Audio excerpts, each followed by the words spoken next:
What's going on, everybody? Welcome back to the channel. And the international break is finally over and Premier League football is back, and Manchester United are primed and ready to ruin my weekend and yours as they travel down to the St Mary's Stadium to play against Southampton in the early weekend kickoff. The first game of the weekend kicking off at 12:30, and Southampton recently got promoted to the Premier League by beating Leeds United last season in the Championship playoff 1-0, and they're coming into this game with 3 losses on the bounce. Losses against Newcastle, Nottingham Forest, and against Brentford. So they're not in the greatest of form. They do sit bottom of the league. I think they're 18th or 19th. Let me just make sure. They are currently...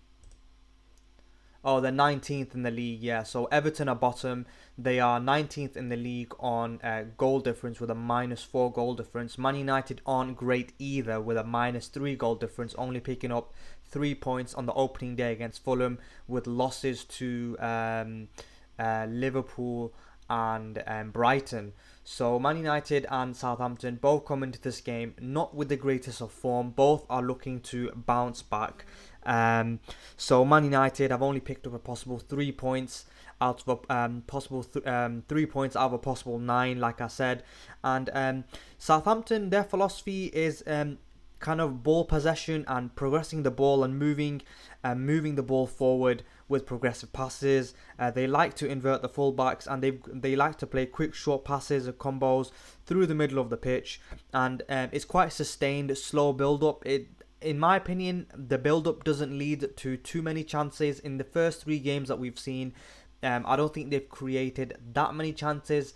They've only scored 1 goal, which was a 95th minute consolation goal by Sugawara in a 3-1 win against Brentford.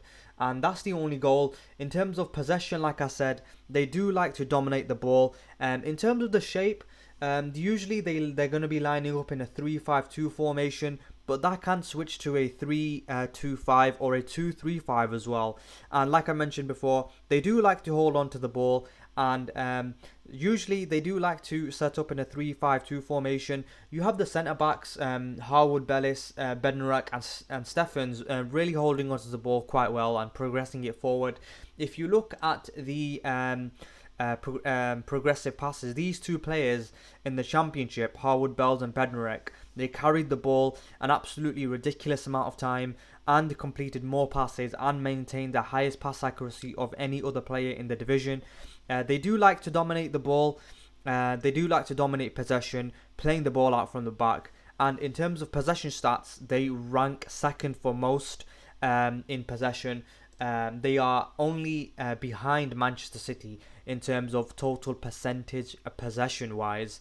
In terms of total passes completed, Manchester City have a total of 2,016, and Southampton have a total pass completion of 1,926. And then in third, you've got Tottenham on 1,780. So they're second in terms of ball retention and passes as well. So they like to keep the ball, they like to dominate possession, and they like to play out from the back as well. So in their first match against Newcastle, they had a 78% possession, and this was because you had a player for Newcastle sent off. It was Fabian Schär who got sent off in the 28th minute. So Newcastle were playing with 10 men for the majority of that game. That's why they were able to kind of dominate the game so much. But yeah, and then in the second match against Nottingham Forest, it was 65% possession, and then against Brentford it was 64% possession. So despite dominating the ball, so far it hasn't been fruitful for them, because they only have scored 1 goal in their last 3 games, and the same can be said for Manchester United. They've not been scoring goals either. So both teams are kind of lacking that cutting edge going forward. So yeah, they only scored that 1 goal against Brentford, and that came in the 95th minute as well. They couldn't even score against 10-man Newcastle on the opening day of the season, and you had like Fabian Schär sent off for the 28th minute, And in terms of that game, if you look at the stats, they only had 4 shots on target despite having 78% possession. So they can't then they're not scoring goals, unfortunately, Southampton. And like I said, same can be said for Manchester United. They're not scoring goals either. But in terms of Southampton, if you think that Southampton keep the ball in their own half and they're kind of passing it sideways and stuff, you are quite wrong with regards to that, because they are only third to Manchester City and Tottenham in terms of progressive passes. Passes moved 10 yards or more forward. They've got 154 progressive passes, if I'm not wrong, yes. And Manchester City and Tottenham are the only two teams ahead of them with 169 progressive passes. So they do like to kind of pass the ball forward, and they like to kind of also move the ball forward through carries as well. If you have a look at the top passes as well in the Premier League so far, you've got Manuel Akanji at the top with 299, but Jan Bednarek for Southampton is on 290. Then Jack Stephens for Southampton as well, 254. And then you've got Taylor Harwood-Bellis for Southampton as well, 247. So you've got 3 Southampton players in the top 10 with regards to passes in the Premier League, and that's their back 3 that Southampton play with. You've got Harwood-Bellis, Bednarek and Stephens. All 3 centre-backs kind of dominate the ball and like playing out from the back. So in case you thought that Southampton kind of pass the ball in their own third and they don't progress the ball forward, you are wrong. They do like to progress the ball forward, but unfortunately for them, it's not yielding kind of goals for them, unfortunately. But in terms of carries, like I was mentioning before, only Manchester City have advanced the ball more than 10 yards to dribbling, more than Southampton. Manchester City have 107 progressive carries and Southampton have 86. And in terms of the star man, I'm going to have to say it's Adam Armstrong, the number 9. Last season in the Championship, he scored 24 goals and had 13 assists as well. So he's a very dangerous striker, a very sharp and clever movement. He can drift wide as well and has some very good creative ability. So Southampton are a dangerous side with regards to kind of once they get the ball moving and once they get into these opportunities in terms of progressing the ball forward, they are very good at progressing the ball. Once they can get into them situations, if Adam Armstrong is able to get in the end of some chances, he will put them away. But in terms of Manchester United though, in terms of my starting 11 for Manchester United, that is my starting 11. So I'm going for Onana and net, of course, then Mazraoui, De Ligt, Martinez and Dalot.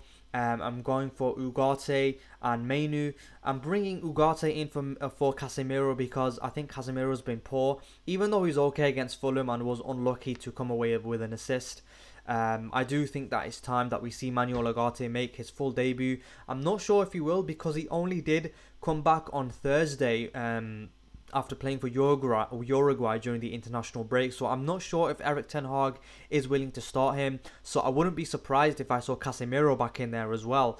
But in terms of the forward positions, on the left, it's really a toss-up between Marcus Rashford and Garnacho. You could go with either of them. I'm going for Marcus Rashford purely because he did put 2 chances for Xerxes in that game against Liverpool, and Garnacho did start against Liverpool and basically he offered absolutely nothing in my opinion, and Ahmad was very unfortunate to lose his place in the starting 11 against Liverpool. Ahmad came on against Liverpool and was clearly the best player on the pitch, and he was only on the pitch for about 20 minutes, so I fully want Ahmad to start. And then Bruno Fernandes in the number 10 position, and then obviously Xerxes up front. So I wouldn't mind to see Manchester United kind of switch up formation as well. I have got them in a 4-2-3-1, but I wouldn't mind them going to a 4-1-4-1 with Ugarte kind of playing as that defensive midfielder pivot, that single pivot. Then ahead of him, you've got Mainu and Fernandes. That would see Fernandes drop back into a number 8 kind of position and not the number 10 and not pushing too far forward. But in terms of beating Southampton, I do think that if you press Southampton, then you do have a chance of coming away with a win here.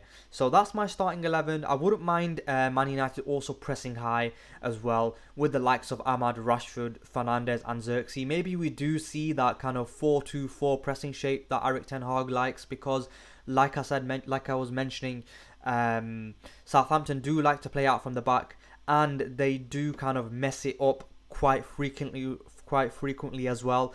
That game against Brentford where Brentford won 3-1, even though Southampton did dominate the ball with 64% possession, they only had 6 shots on target, and all of Brentford's goals, two of Brentford's goals came from Mbeumo, who was kind of who came through Southampton losing the ball in their own defensive third, similarly to Manchester United against Liverpool, whereby United are trying to play out from the back and they just mess it up. Casemiro loses it, or Mainu loses it, and then Liverpool score. Similarly, Southampton lose the ball in their defensive third. I think it's the centre backs that lose it, and then Brentford kind of capitalise and score 2 easy goals. So they conceded 2 goals against Brentford by losing the ball in their own defensive third. Their last goal conceded against Brentford came from a long throw-in, and they did grab a consolation through Sugawara. It was a good goal that Southampton scored, some good build-up play, but the game was over, 95th minute gone, it's a nothing goal really. And so in terms of Manchester United, if Man United do decide to press, I think Man United can come away with a win here. But that's my starting 11 for Manchester United. I kind of do hope that we see Manuel Ugarte kind of start for Manchester United. Like I said, I don't really fancy Casemiro, but I wouldn't be surprised if, like I said, Casemiro started simply because Ugarte only got back on Thursday from the international break. So in terms of Man United's match winner, I am going for Joshua Zirkzee. He's going to have to press high and lead from the front, and when he gets his chances, he has to put them away. Like I said, against Liverpool, he was very unfortunate to come away with nothing. I think Marcus Rashford and Xerxes, they should have had 1 goal and 1 assist. 1 assist for Marcus Rashford, 1 goal for Xerxes. And then that scoreline against Liverpool doesn't look as bad as people are making it out to be. But this is a kind of must-win game against Erik ten Hag, for Erik ten Hag. Otherwise, the pressure is going to mount even more so for him. But yeah, in terms of Southampton, I don't think we should underestimate them by any stretch of the imagination. They are a very good side when it comes to kind of dominating ball possession. But in terms of creating chances, they are struggling at that. But their greatest strength is their greatest weakness as well, if you know what I mean. Like, in terms of playing out from the back, we have seen them make many a mistake, and you can get away with that in the Championship, but in the Premier League, in the top flight, you're going to get punished. And if Southampton lose the ball in their own defensive third, like they did against Brentford, against Manchester United, I do believe that Man United can come away with a win here. So hopefully Man United do press high, and their press is kind of cohesive. Southampton aren't able to play out from the back, and Man United do win the ball back high, and then you've got some opportunities to kind of turn the ball over and make some opportunities and score. So I am going for a 2-0 win. Hopefully I'm backing Xerxes to get a goal, because he did show some good form during the international break.